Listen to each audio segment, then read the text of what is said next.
You're killing people whether you know they're innocent or not. Once you find out that they are innocent, you can't bring them back. Welcome to Watch Mojo. And today we're counting down the 20 most striking, harsh, and difficult aspects of existence on death row. Quite honestly, what people don't see, the whitewashing on the lethal injection, is there is suffering. Number 20. Extended wait times before execution. As the days get closer, I can feel the pressure on my shoulders.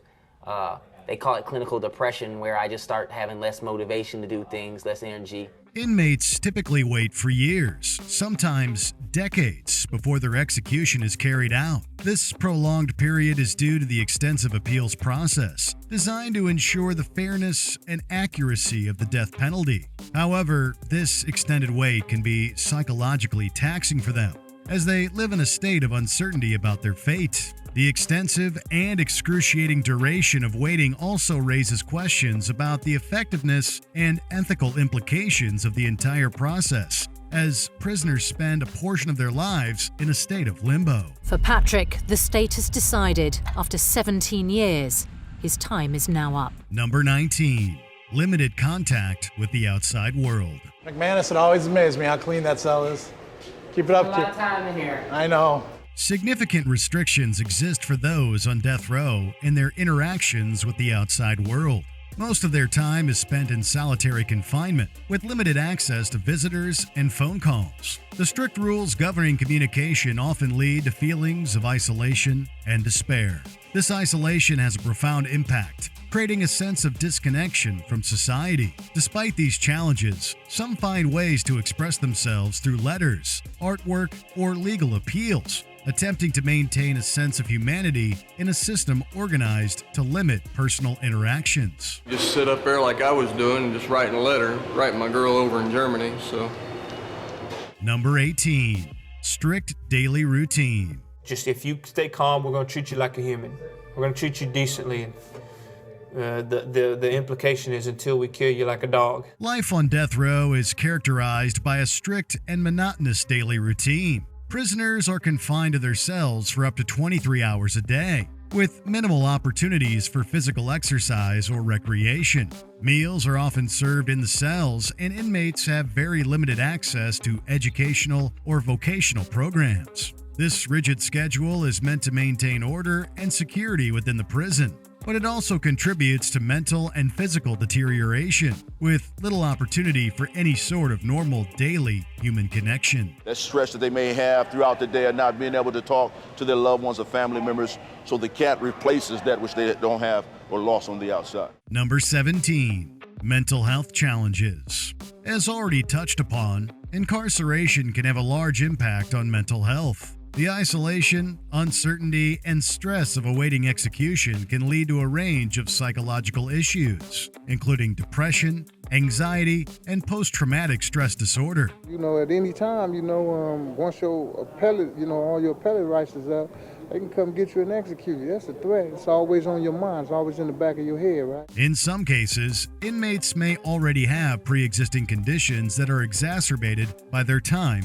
on death row. The lack of access to quality mental health services for inmates reflects broader issues of neglect and inadequate resources in correctional facilities, exacerbating the challenges faced by those on death row and hindering their ability to cope with the extraordinary pressures of their situation. When you're on death row, death or thinking about death is unavoidable, because it's around you all the time. Number 16.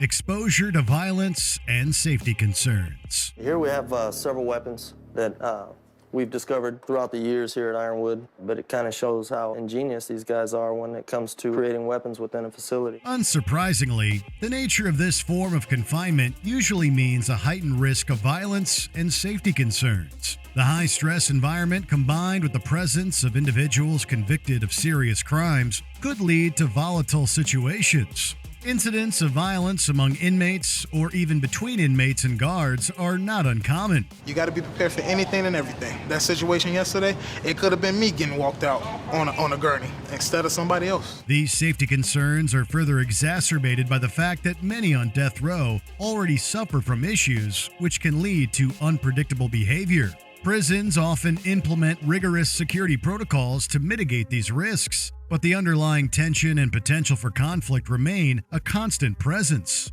This environment of heightened vigilance and potential danger adds another layer of psychological stress to the already burdensome experience of awaiting execution. Number 15. Impact on physical health. The conditions on death row can, of course, also take a huge toll on physical health.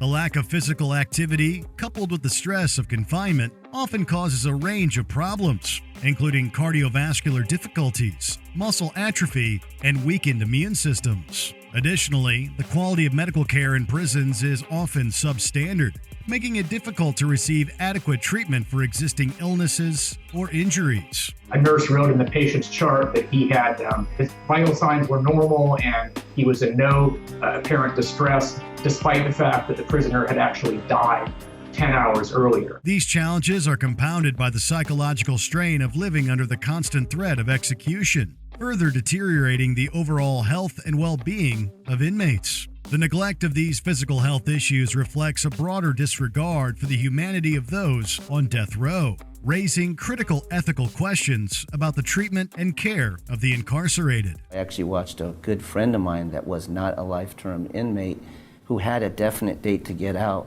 turn green and die in his bunk. Number 14. Security measures. Prisons of this kind implement stringent security measures to prevent escapes and maintain order. These measures include constant surveillance, limited movement within the prison, and thorough searches of cells and people. You also do get some time outside, but oftentimes it's just in a cage, about a 12 by 16 cage. The intense security environment contributes to the oppressive atmosphere on death row and exacerbates the sense of confinement and isolation. Despite these measures, there have been rare instances of escapes or violent incidents, highlighting the challenges of managing such a high security environment. This constant state of surveillance and restriction not only diminishes the sense of personal autonomy for inmates, but also serves as a daily reminder of their circumstances, reinforcing the psychological barriers to maintaining hope or a sense of normalcy within such a controlled setting. Number 13. Variations in conditions by state. The conditions on death row vary significantly from state to state in the United States. Individuals who may have some type of safety concerns, whether they are whether we believe they may be predatorial or whether we believe they may have safety concerns coming at them from other individuals. We place them on individual yards by themselves. Each state has its own policies and procedures, leading to differences in cell size, access to amenities, and opportunities for social interaction. Some states may offer more humane environments, while others maintain more restrictive environments. Can you help people understand why so badly you want to die? It isn't that I want to die.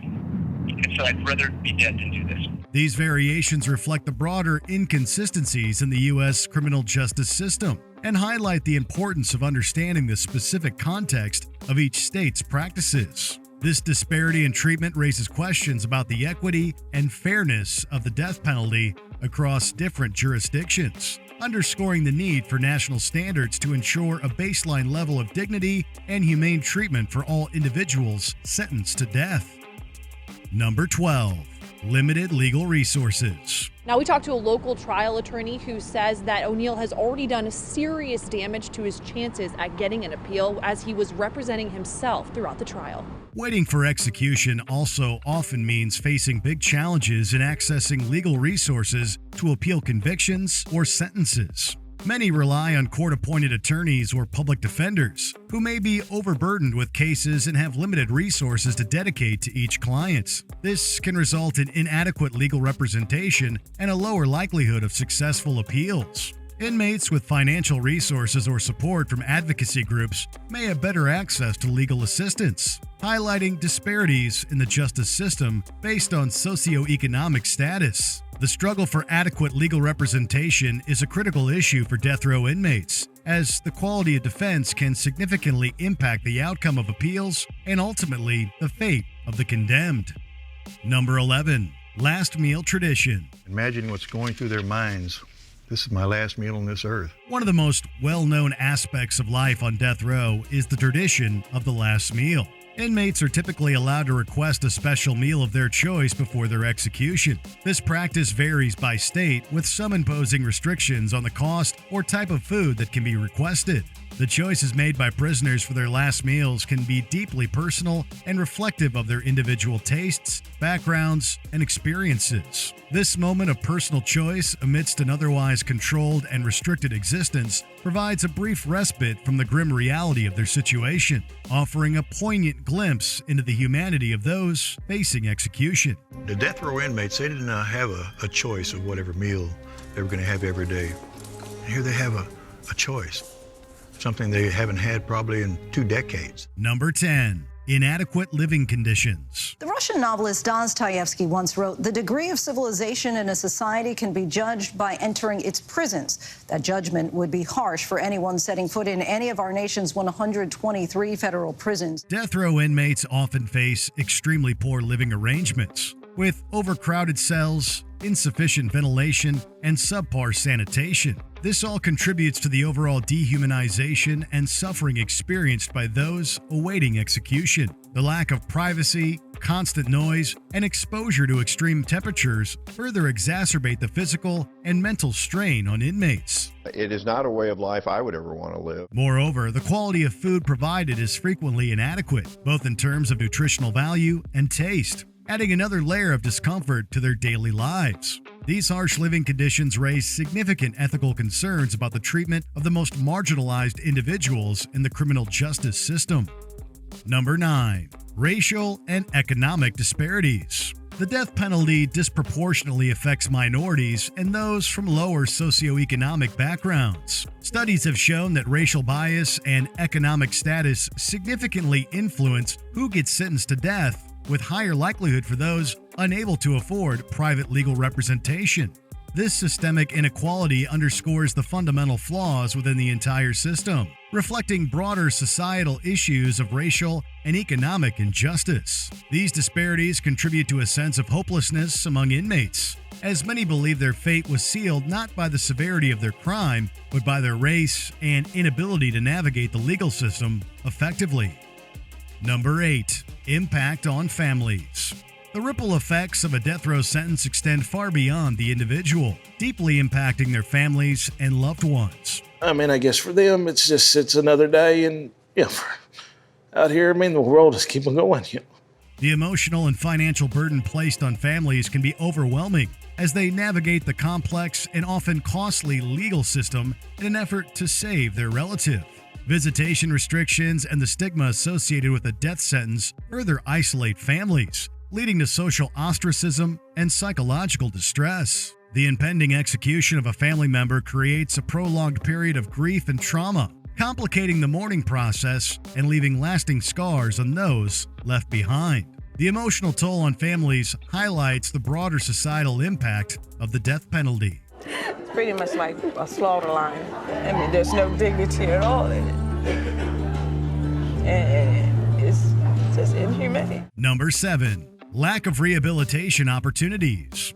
Unlike other segments of the prison population, death row inmates have virtually no access to rehabilitation programs or activities that could contribute to personal development or remorse. The focus on punishment over rehabilitation denies individuals the chance to reflect on their actions, make amends, or improve themselves. This lack of rehabilitative support not only undermines any potential for personal growth, but also questions the broader goals of the criminal justice system. By denying these opportunities, the system reinforces a cycle of despair and stagnation for those on death row, further alienating them from the possibility of positive change or redemption. I think that's something that goes on every time and every day that they get up, that they're reminded that what they did was wrong. And I think that is a difficult way to live, out your life. Number 6. Media and public perception.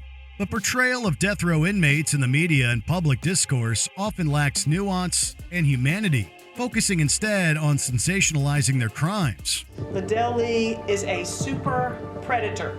He kills for fun. This one-dimensional portrayal contributes to a dehumanized view of individuals on death row, overshadowing any more complex personal histories and systemic failures. I'll be here on death row. Well, no, it is 7 years. I'll be here on death row 7 years. and I still wake up cold sweat when I think of what I've done. The public's appetite for true crime stories and politicization further complicates efforts to foster empathy or understanding for the condemned, cementing a culture of retribution over rehabilitation and compassion. The impact of media representation on public perception is significant, shaping attitudes toward the death penalty and those it affects. It is silly to keep them alive and keep them fed, clothed. Number 5. Execution methods. Last night in Oklahoma, while observers watched, an execution by lethal injection deviated horribly from the script. Methods of execution, ranging from lethal injection to electrocution, carry their own sets of controversies and psychological impacts. Reports of botched executions and the suffering they cause have raised significant ethical questions about the humane application of the death penalty. He writhed and struggled and managed to say the words, "Man, I'm not, and something is wrong." The anticipation of such a potentially painful and undignified end adds a profound layer of fear and anxiety to the already distressing experience of awaiting execution, highlighting the brutal reality. The psychological impact of facing an execution method that may result in pain or prolonged suffering cannot be overstated. It introduces an additional dimension of terror to the already formidable prospect of death. This is supposed to be an execution, not a vindication. Number 4. Post-conviction innocence claims. I thought me being innocent would be the cloak that would protect me, and it didn't. A deeply troubling aspect of the death row experience is the possibility of innocence. With the advent of DNA testing and increased scrutiny of forensic evidence, there have been numerous cases of wrongful convictions being overturned. However, the process of proving innocence is arduous and time-consuming, leaving some innocent individuals to languish on death row for years, or worse, to be executed before their innocence can be proven. Ford spent 29 years, 3 months and 5 days of his life in solitary confinement on death row.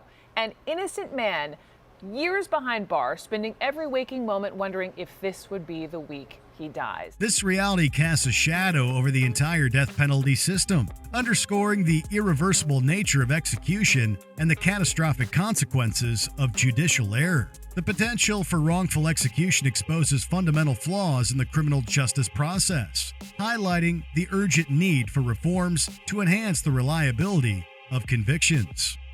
Number 3.